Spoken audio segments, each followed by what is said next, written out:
ચાલી રહેલ યુદ્ધ સંઘર્ષ અને વૈશ્વિક કટોકટીની પરિસ્થિતિને ધ્યાનમાં લઈને નાયબ મુખ્યમંત્રી હર્ષ સંઘવીના અધ્યક્ષસ્થાને સુરતના આઈસીસી સેન્ટર ખાતે સુરત તેમજ અંકલેશ્વર, વાપી, ભરૂચ સહિતની દક્ષિણ ગુજરાતના વિવિધ ઇન્ડસ્ટ્રીઝ એસોસિએશનના પ્રતિનિધિઓ સાથે ઉચ્ચ સ્તરીય સમીક્ષા બેઠક યોજાઈ। આ બેઠકમાં નાયબ મુખ્યમંત્રીએ કહ્યું કે રાજ્યમાં હાલમાં ગેસ, પેટ્રોલ, ડીઝલ સહિતની આવશ્યક ચીજ વસ્તુઓનો પૂરતો પુરવઠો ઉપલબ્ધ છે।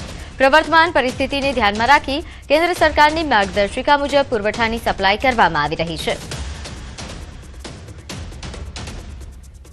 તમામ કારીગરો માટે 5 કિલોગ્રામના જે ગેસ સિલિન્ડરની વ્યવસ્થાઓ છે તે બી પૂરતા પ્રમાણમાં તમામ ક્ષેત્રમાં કરવામાં આવી છે। આવનારા દિવસોમાં બી કોઈ બી પ્રકારની चिंता करवानी आवश्यकता नहीं। भ्रमक वातोनी अंदर कोई आववानुं नहीं। कोई अफवाओमां कोई भी व्यक्ति तमने कोई खोटा मेसेजो फॉरवर्ड करे छे तो सरकारी विभाग जोड़े तमारे टेली करवानो छे। कोई भी व्यक्ति आ प्रकारनी कोई माहिती आवीने माहितीने समझ्या वगर जो एकबीजाने फॉरवर्ड करशे, कोई भी अफवा फैलाववामां भाग बनशे तो तेओ पर भी खूब ज गंभीरता पूर्वक गुनो